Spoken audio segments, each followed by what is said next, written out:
Panginoon.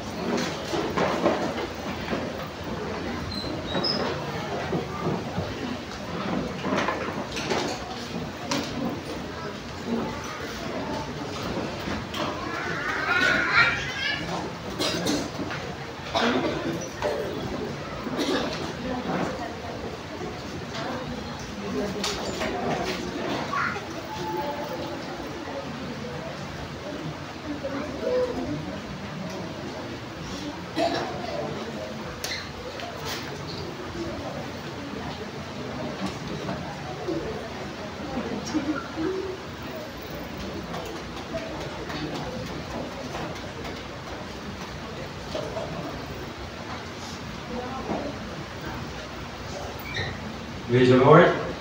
Amen.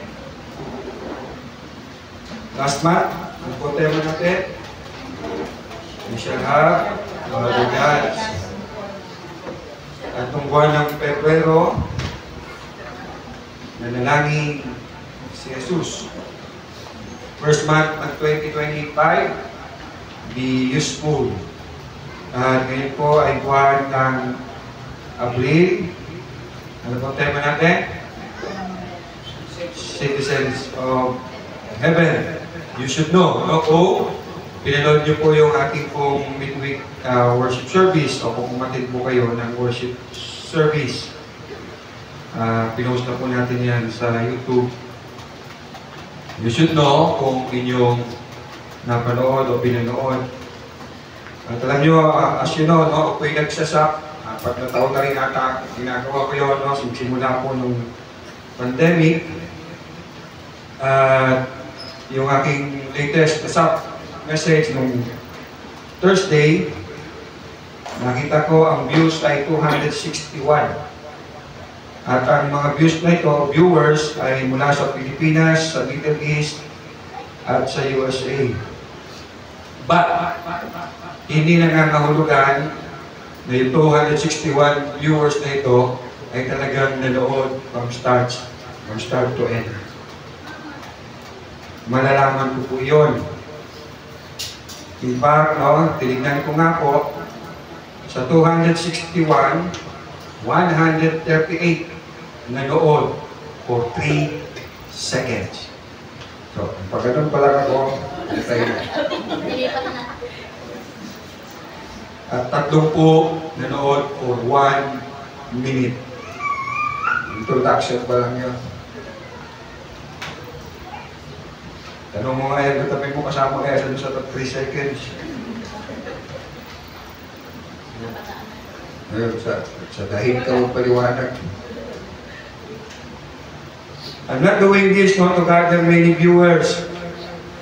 Kasi kung viewers lang, tinigil ko na ito.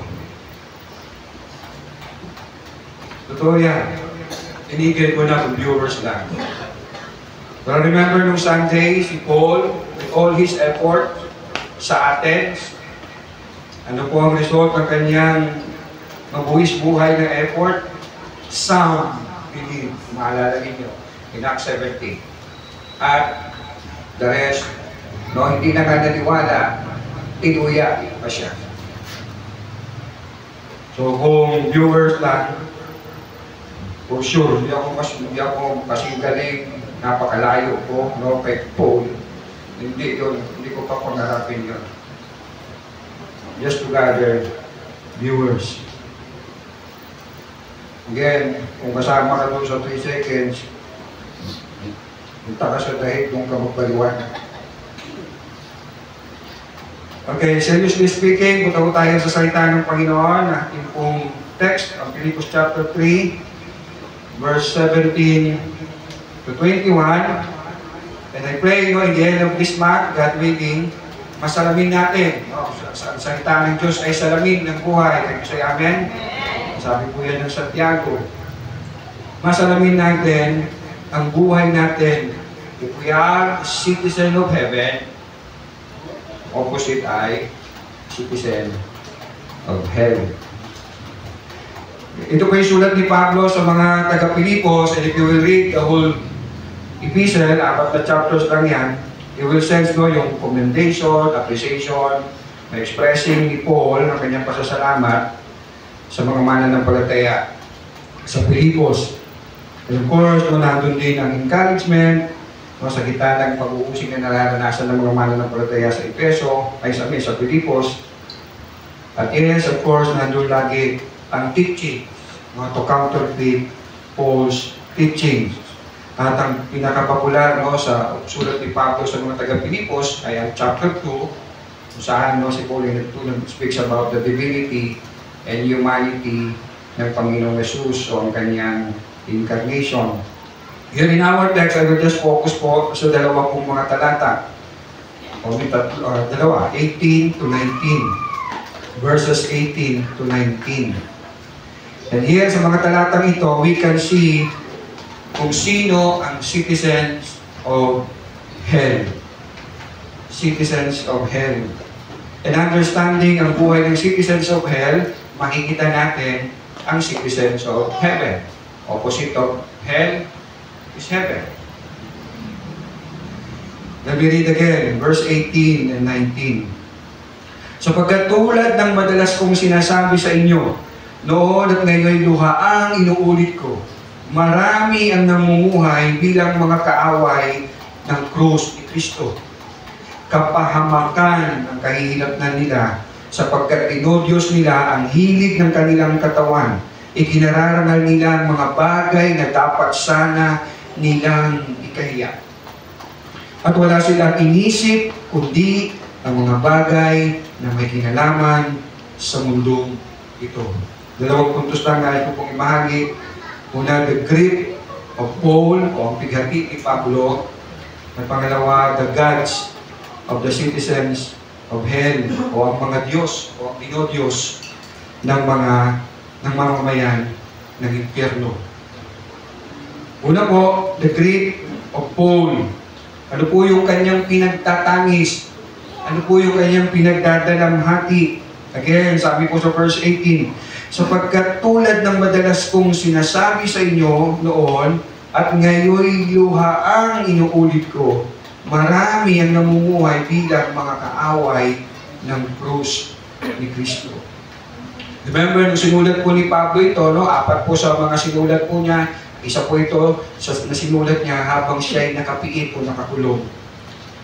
At ang kanyang pinagtatangis po dito ay hindi ang kanyang pagkakulong, kundi ang kanyang pinagtatangis ay ang kapahamakan ng mga kaaway ng krus ni Kristo.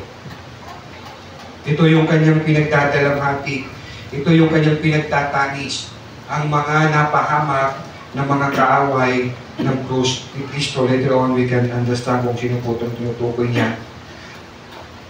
With all Paul's experience sa buhay bilang mananampalataya, this time nung sinulat niyo po ito, he was already mahigit 30 taon ng Kristiyano. So hindi po ito baby Christian, sabihin na natin veterano ng Kristiyano, at nasinulat niyo po ito, and with all his experiences sa buhay pananampalataya, he grieved for the lost souls. He grieved para sa mga kaluluwa, sa mga hindi naligtas, sa mga kaaway ng krus ni Kristo. Again, verse 18, sapagkat tulad ng madalas kong sinasabi sa inyo noon. So telling us na hindi po ito first time niyang sinabi, many times itong sinabi, how many of us many times naririnig ang pangangaral patungkol sa impyerno, patungkol sa kasalanan, patungkol sa kapahamakan. Again, sapagkat tulad ng madalas ko sinasabi sa inyo noon at ngayon luhaang inuulit ko. Many times itong sinasabi, pero this time, luhaan niyang sinasabi. Yung salita po ditong luhaan, para maramdaman natin yung feeling ni Paul na nagpapahayag siya patungkol sa bagay na ito, na kanyang pinagdadalamhatin ang kapahamakan ng mga kaaway ng krus ni Kristo. Ang Greek word po ay kraio, kraio, meaning wail aloud o umiiyak ng malakas. So hindi lang ito umihigpit, kundi grabing malakas na pag-iyak. And he was grieving for the lost souls. Mga napahamak na kaluluwa sa impyerno. Sa John chapter, tignan natin 2 talata kung paano po ginamit ang salitang ito, no? Na kleo o kleo. Sa John chapter 11, verse 33. As we know, no, ito po yung resurrection po ni Lazaro, binuhay po ng Panginoon. John chapter 11, verse 33. Nahabag si Jesus at nabagabag ang kanyang kalooban nang makita niyang umiiyak. Kleo, si Maria, pati ang mga Hudyong kasama nito. So you can imagine kung gaano nanangis si Maria sa pagkamatay ng kanyang kapatid na si Lazaro. Kleo. In Matthew chapter 26 naman, ganito ang pagkagamit. Ginamit muli ang salitang ito. Kleo. Matthew 26 verse 75. Naalala ni Pedro ang sinabi ni Jesus, bago tumilaw ang manok, 3 beses mo akong ikakaila. Lumabas siya, si Pasig Pedro, lumabas siya at tumangis. Kleo, ng buong kapaitan. So you can imagine, if you are Peter, sabi niya yun sa'yo, ang totoo niyan, bago tumilaw ang manok, 3 beses mo kayo pagkakalulo, itatatwa. And then, tinatwa niya si Jesus, tumilaw ang manok. Ang sabi ng Bible, lumabas siya at kleo ng buong kapaitan.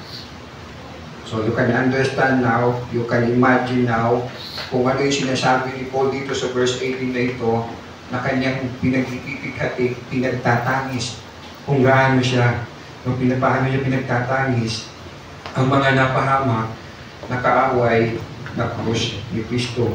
Hindi po ni Paul pinagse-celebrate ang mga napahamak, kundi he grieved for them. Kaya ganoon na lang din po, how much Paul desire na maligtas ang kanyang mga kababayan. Dahil alam niya, unawa niya kung gaano kasakit ang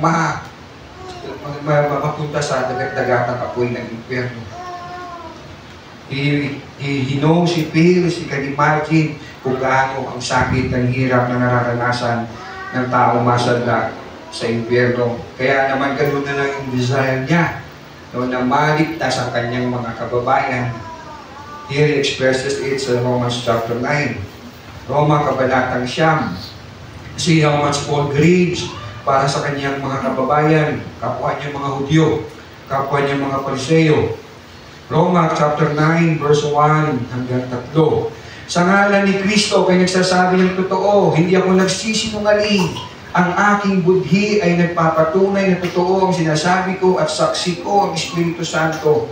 Matindi ang aking kalungkutan at di mapawi ang pagdaramdam ng aking puso. Dahil sa mga kalahi kong Hudyo. Tingnan niyo po, napakabigat ng kanyang sinabi. Mas mamatamisin ko pang ako'y sumpain at mapahiwalay kay Kristo kung ito'y isa'y kabubuting ina. Look at Paul. Araw-araw niyang pinagpipighati, araw-araw niyang iniiyak, araw-araw niyang nilulungkot o nalulungkot, dahil sa kanyang mga kababayan na hindi sumasampalataya sa mabuting balita. Nabanggit niya pa nga, kahit alam niya hindi naman ito magliligtas sa kanyang mga kababayan, na mas matamisin ko pang sumpain ng unang Lord, maniwala lang sila, maligtas na sila. How much you desire para maligtas ang iyong mahal sa buhay. Sa chapter 10, next chapter lang, we read Romans 9, now chapter 10, beginning verse 1. Mga kapatid, ang pinakananais ng puso ko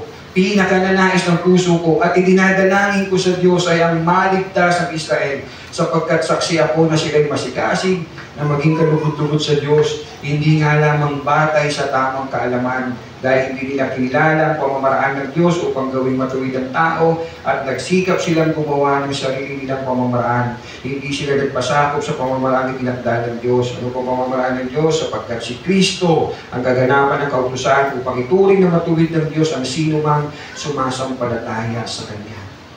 Imagine how Paul grieves. Sa verse 18, he grieves hindi lamang po sa mga kapwa niya Hudyo, Pero here in Romans chapter 9, Romans chapter 10, he grieved para sa kanyang kapwa mga Hudyo. For what? Sa kanilang kaligtasan. Again, imagine kung gaano na lang ang pagtangis ni Pablo para sa kaligtasan ng kanyang mga kababayan. And yes, he also grieved para sa mga kaaway ng krus ni Kristo. And kaya you can imagine kung gaano na lang ang galit ng Diyos, no, sa mga Pariseo, sa mga Eskriba na nag-aakay, no, sa mga tao patungo sa kanilang huwad na pananampalataya, nilalayo sa kaligtasan. Sabi ng Panginoon sa Matthew 23 verse 13 and 14, kahabag-habag kayo mga tagapagturo ng kautusan at mga Pariseo, mapagkunwari, hinahatanan ninyo ang mga tao upang hindi sila makapasok sa kaharian ng langit. Ayaw na ninyong pumasok, hinahatanan pa ninyo ang nais pumasok. And sa Luke chapter 20, binanggit ng Panginoong Jesus doon, no? He was referring sa mga Pariseo, sa mga Eskriba, mas mabigat ang parusang daranasin nila sa impyerno. So ito pong tinutukoy ni Pablo na kaaway ng krus ni Kristo, here sa ay ang mga taong hindi sinampalatayanan ng mabuting balita. Hindi tinanggap ang kaparaanan ng Diyos, ang tagapagligtas ng Panginoong Jesus. And here sa Pilipos, binanggit ni Pablo, ang tawag niya sa mga taong ito, no, particularly sa kanyang kapwa mga Pariseo, aso. Hindi lang aso, kundi mababangis na aso. You might think, no, grabe naman si Pablo para siyang nagdalain ng tao. Well, sa panahon natin, no, we use, pag tinawag mong aso ang tao, it is pag-degrade, no? Pag-aalipusta, pagbababa sa tao. Pero ito kung paggamit po ni Pablo, no, pagtawag niya na asong mababangis, ang mga Pariseo, mga Eskriba, mga nagtuturo ng huwad na Ebanghelyo, ito po expression po ng galit. Let me read Philippians chapter 3. Philippians chapter 3 verse 2 and 3.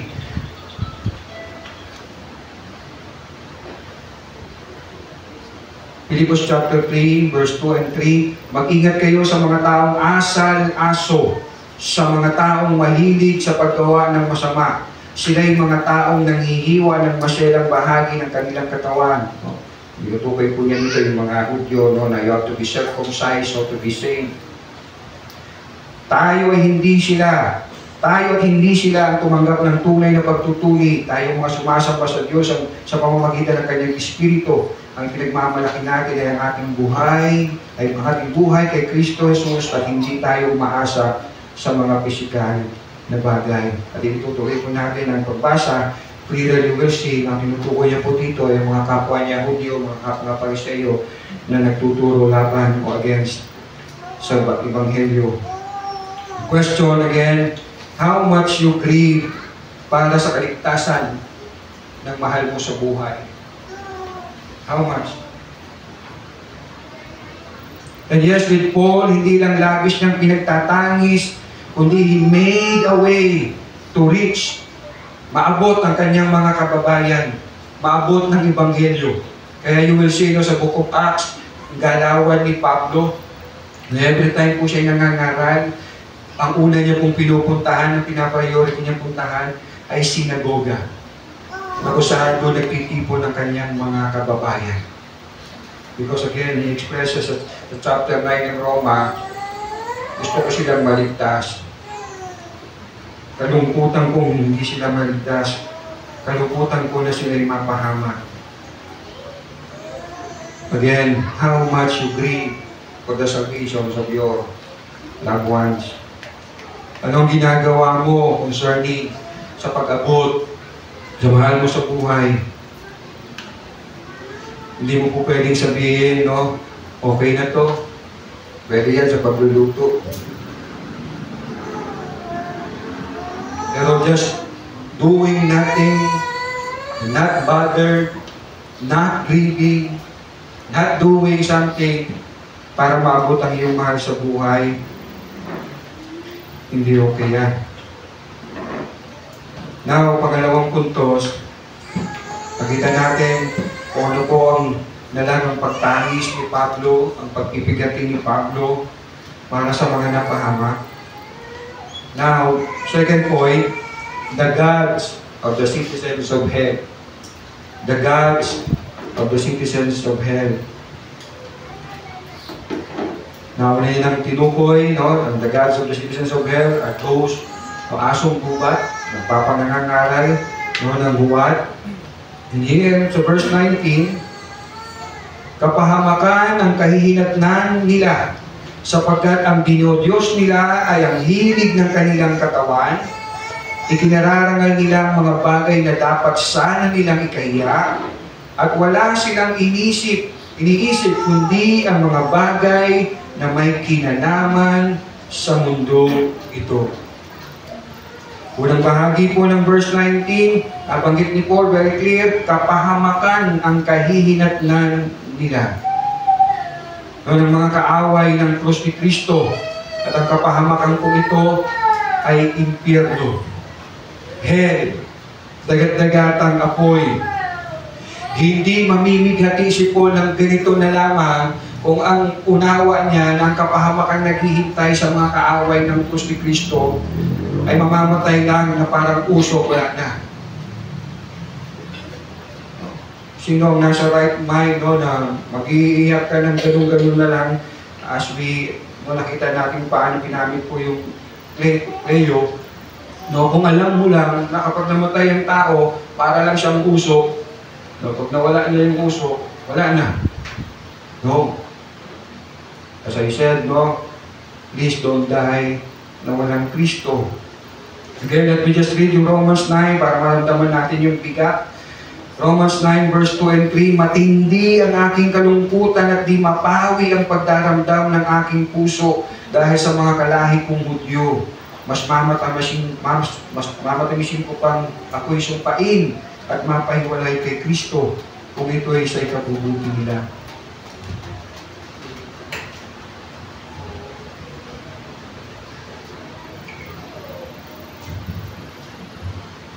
Again, kung ang sinasabi ng pulit ni Pablo po dito sa verse 19 na kapahamakan ng kahihinatnan nila is just to die, and after dying, wala na.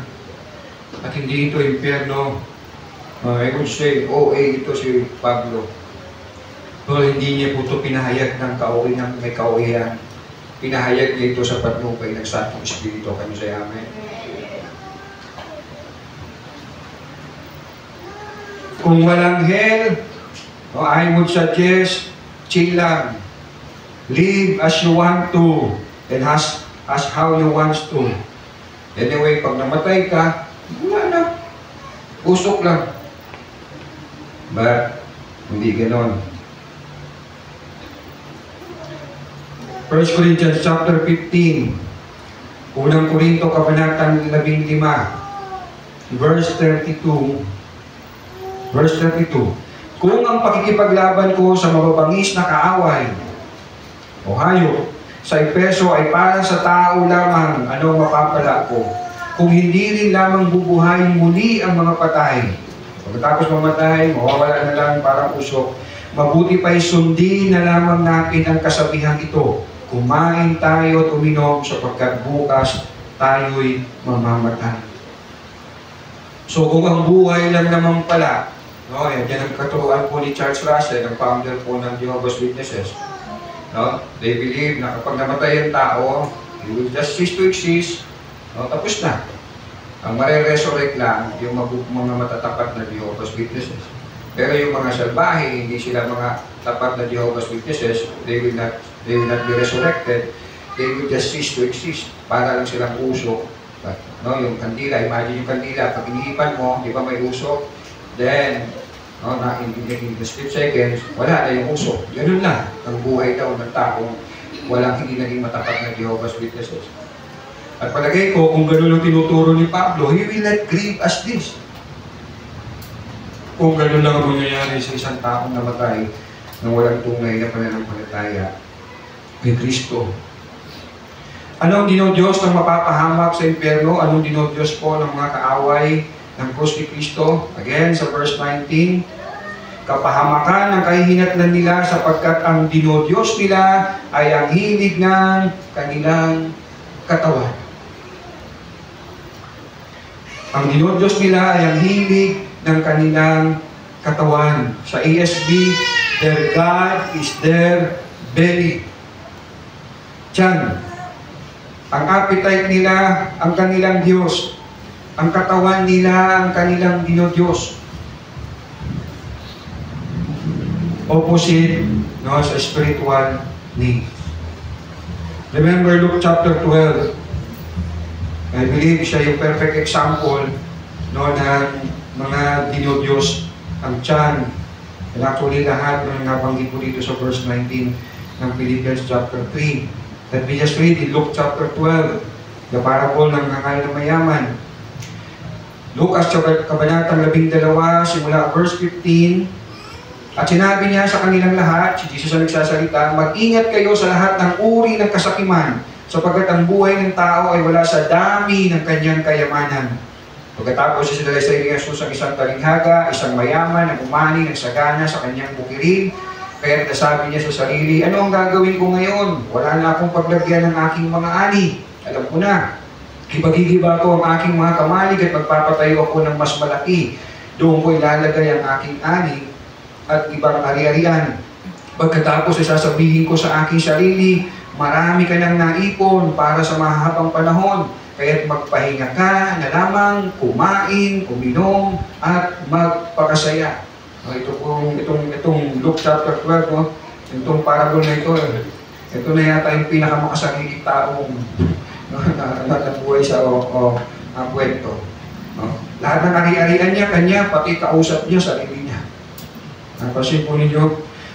Verse 20, ngunit sinabi sa kanya ng Diyos, Hanal, sa gabi rin ito'y babawian ka na ng buhay. Kanino ngayon mapupunta ang mga inilaan mo para sa iyong sarili? Ganyan ang sasapitin ng sinumang nag-iipon ng kayamanan para sa sarili, ngunit dukha naman sa paningin ng Diyos. Napansin niyo po sa mayaman, no? Magaling siya sa financial management. Madiskarte siya. Hindi po masama po, no, na marunong tayong mag-manage ng pera. Pero masama, ang Diyos niya, pera. Ang Diyos niya, sarili.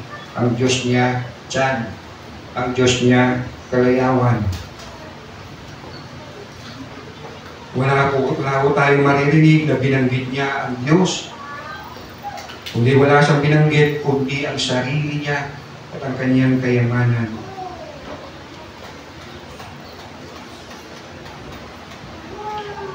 Verse 19 again. Pagkatapos sasabihin, again, ng Luke chapter 12, pagkatapos sasabihin sa aking sarili, marami ka nang naipon para sa mahabang panahon, kaya't magpahinga ka na lamang, kumain, uminom, magpakasaya. No? Walang nothing, no? Kundi physical na pangangailangan. Walang plano, no, sa karyan ng Diyos, sa spiritual na buhay, all flesh. You ask yourself, how do I spend my money, my resources, yung yaman na meron ako? Mari sabihin natin, buti na lang, wala akong yaman. Well, remember the parable of the talent, lahat tayo ay binigyan. Question is, gaano tayo kababuti at katapat na katiwala? Ano ba po sabi ni Pablo? Dinodiyos po ng mga kaaway ng krus ni Kristo, mga mamamayan ng impyerno. Verse 19, letter B, ikinarangal nilang mga bagay na dapat sana nilang ikahiya. Huwag na natin tignan, no, yung panahon po nung sinulat ito, tignan na lang natin sa ating panahon. Kung gaano karaming tao nabubuhay sa mga bagay na dapat ikahiya, ngayon ay pinangangalandakan, pinagmamalaki. Diba? Sa social media lang, Ano nangyari? Mga nagda-drugs, talagang life pa. Itong last week lang, ang dami, siguro 3-4 napanood ko na mga nangyari sa school. Dito pa sa Cavite, meron sa Tasma, meron sa Silang, meron sa Gentry. Binibidyo, hindi ng isang tao, kasi makikita mo may mga kabataan, naka-uniforme pa sila, may mga hawak na cellphone, binibidyo nila habang anong ginagawa doon sa isang bata, binubugbog. Na dapat ikahiya at dapat gawin ng lihim. Nilalike pa nila at gagawa pa nilang i-post. O kung hindi man intentionally gustong i-post yun ng gumawa. Pero aware siya dahil ang daming cellphone na nakatutok. Pero they don't mind. Diba? Ang daming bibigat ng mga sinabi dyan. Alam niyo, nanonood ko, sabi, tumaas ang dugo ko, tinignan mo sa PP, buti na lang 119. Tuwang-tuwa si Jimmy. Pero gigil ako, parang gusto ko lang talagang mag-comment doon. Alam niyo, unang pumasok sa akin, nung labas kayo sa school, suntukan tayo. Galit na galit ako. Kasi imagine ko kung anak ko yun. Tapos pinigyan niyo pa. Are you telling the world na? Pero talagang sabi ng Bible, ang tao ay magpapakasama. At yan ang mga taong patunta ng impyerno. Ang pinagmamalaki na imbis dapat nilang ikiyahiya, wala na silang iyang pinangangalandakan. Kaya kayo mga kabataan, ingat-ingat kayo sa pag-nood sa social media. Diba? Binibidyo, pambubuli, binibidyo, binubugbog na matanda, binibidyo, binubugbog na sanggol. Wala nang iya. Nagpapat session live. Oh, yung mga anti-Marcos, ito na yung bagong Pilipinas.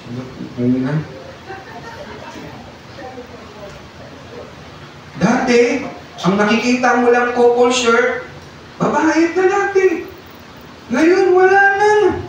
Anywhere, everywhere. Naghahawakan pa ng kamay, naghahalikan pa sa kalsada. Alam nyo, every time na umuwi ako dyan dahil ako dumadaan sa likod ng munisipyo, ilan mga estudyante, lalaki, kapwa lalaki, babae, kapwa babae, naghahalikan, nagyayapusan. Sa liwanag. Ako, nung hindi ka ako Kristiyano, hindi ko yung ginagawa. Talagang sa dilim ko lang yan. Takot ako eh. But now,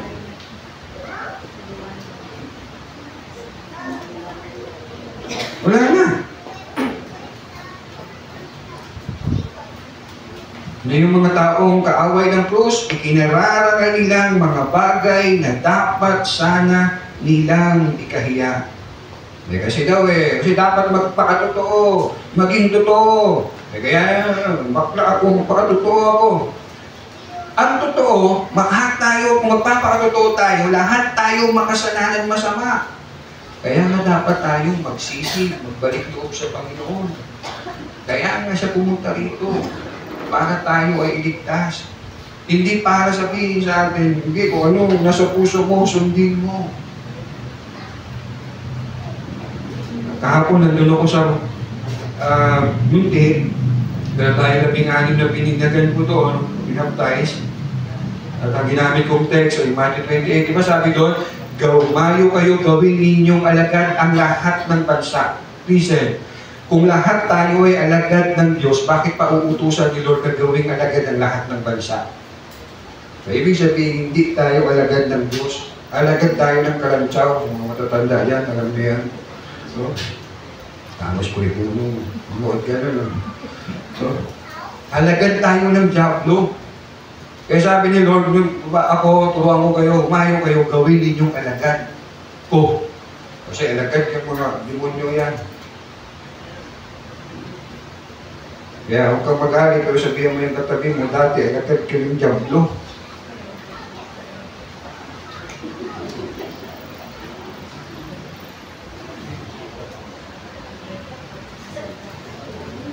At yes, no, ito pong gawain no, na dapat ikahiya, na ikinararangal na, hindi ito nangyayari lang sa mga adik, hindi lang ito nangyayari sa mga pasaway, nangyayari ito kahit sa loob ng mga professing believers.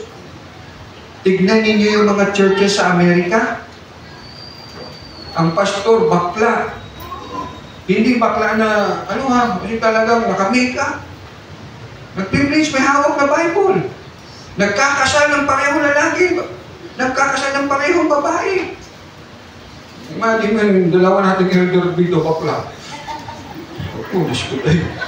Tamaan tayo ng kidnap. At lantaran nilang ginagawa yun. Hindi yun closed door. Hindi yun palihim. Kaya listen, kaya kung titingin lang tayo sa tao, yun na. Makikisabay na tayo. Pastor nga, sila ulo eh. Ako member lang. Hindi mo sila alamin ako. No wonder why, kaya sabi ni Lord, tumingin tayo kay Jesus. Kaya no wonder why, sabi ni Jesus sa mga alagad, gawin ninyong alagad ko, hindi alagad nyo. Hello? Ikaw ba alagad ni Alucid o alagad ni Lord? Kung alagad ka lang ni Alucid,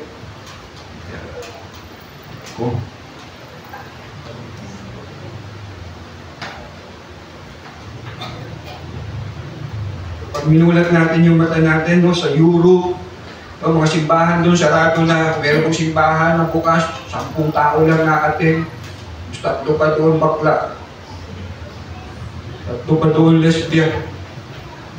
Sinisingle out lang yung mga homosexual, no? Dami mo rin ang kasalanan. Tanggap na kahit ng mga simbahan.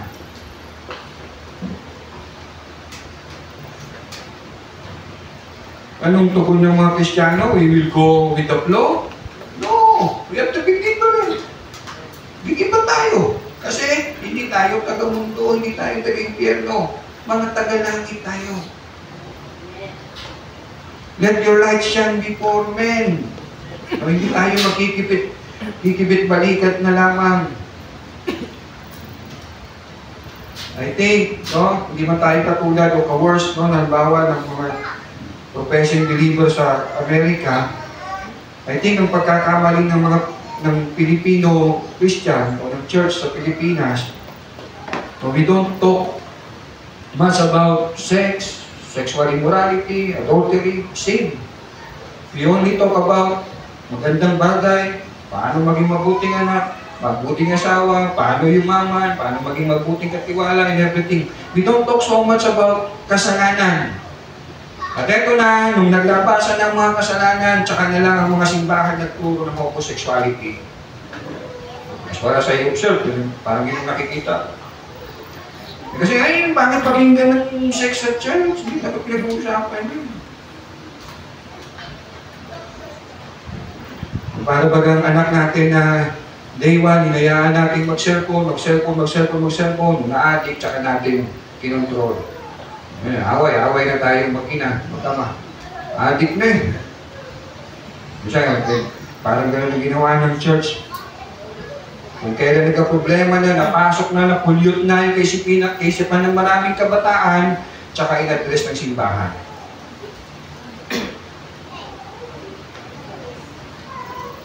Ano ba po sabi po ni Pablo sa mga kaaway ng krus? Ano kanilang dinodiyos? Verse 19, again, letter C, at wala silang iniisip kundi ang mga bagay na may kinalaman sa mundong ito. Lahat makamundo. Walang spirituality.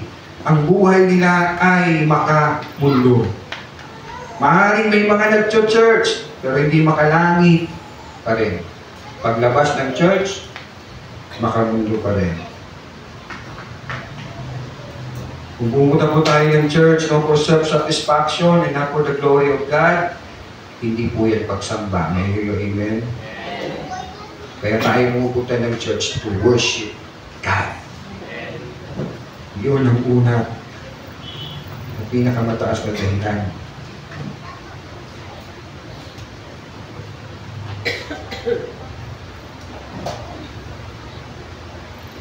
Kung ang tinatangkilik natin, binibili, ginagawa, ay has nothing to do para lumago sa pananampalataya, has nothing to do sa pagpapalaganap ng Ebanghelyo, has no eternal value, hindi siya pag-iimpok sa langit, then ano tawag natin doon? Hindi naman mo kung maisipin na hindi na ako kakain ng burger kasi hindi na ito spirituality. No. Hindi naman sinabi ng Bible na you shall live by God's word lang. Man should not live by bread alone. Pero kung ang buhay natin, ang ginagawa natin has nothing to do with our spiritual growth, has nothing to do sa pagpapalaganap ng salita ng Diyos, has nothing to do sa paglago natin, then we have to examine ourselves. Kung hindi tayo nabubuhay as disciple o alagad ng Panginoon, then anong may tatawag natin sa ating sarili? Hindi ba makamundo?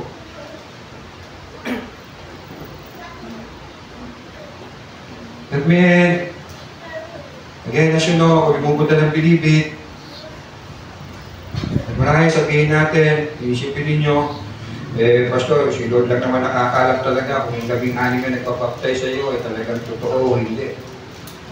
And I agree. Pero ano ba ang pinagagawa sa atin ni Lord? Pinagagawa ba sa atin ni Lord? Matiyak natin Kristiyano yan o hindi? O pinagagawa sa atin ni Lord ang isang buhay at ipangaral ng salita ng Diyos? Yun ang nagagawa sa atin ng Lord. Hindi tayo nagagawa mag-convert ng tao. Magbago ng tao. Again, remember Paul. With all his effort, some believe. The rest, hindi na nga naniwala. Tinuyak pa sila. Ano ginawa niya? Let me just read in Acts chapter 17. Gawa 17, 16 to 17. Habang sinasilas at Timoteo ay hinihintay ni Pablo sa Atenas, napansin niyang puno ng mga Diyos-Diyosa ng lungsod, kaya't nagbagabag ang kanyang espiritu, kaya't nakipagpaliwanagan siya sa loob ng mga sinagoga, roon, kung saan nandun po ang mga kapwa niya mga Hudyo, sa mga Hudyo at sa mga Hintil na sumasamba sa Diyos, at sa sino mang makatagpo niya sa liwasang bayan araw-araw. Nakita niyo ang ginawa ni Paul? Nakita niya ang pagsamba ng marami sa Diyos-Diyosa? Ano ginawa niya? Ipinangalan niya ang salita ng Diyos. Ipinaliwanag niya ang salita ng Diyos. Ito ang response natin sa mundong ito na magulo, nagkalat ang kasamaan. Ang isang buhay at ituro ang salita ng Diyos. May you amen? Hindi yung papaliwanag niyo yung ICC. Masyado niyo ako pinasikat na. Yun sa Facebook, pati mga pastor, ako ng topic. Ano na ang salita ng Diyos? Ano na ang gospel?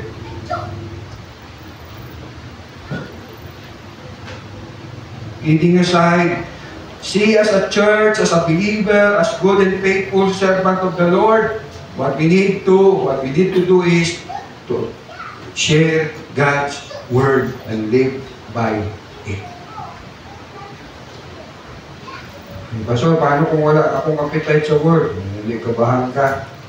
You pray, Lord, why? Change my heart. We need to show how to live. Paano sasabuhay ang salita ng Diyos? Hindi lamang para sa kapwa natin mananampalataya, kundi even para sa mga unbelievers. Again, how much more greed para sa mga napapahamak? Of course, all for the glory of God. Let me leave you this question, and here I will end. How the citizens of hell sees you? Paano ka kaya nakikita ng mga taga-impyerno? Tayo pinanalangin. Panginoon, marami kong salamat, Lord, sa iyong salita.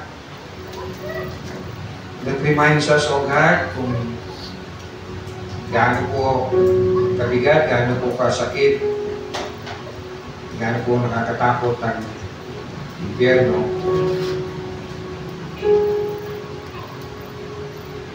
Ito po, this also reminds us, Panginoon, kung gaano po katakila ang kaligtasan namin.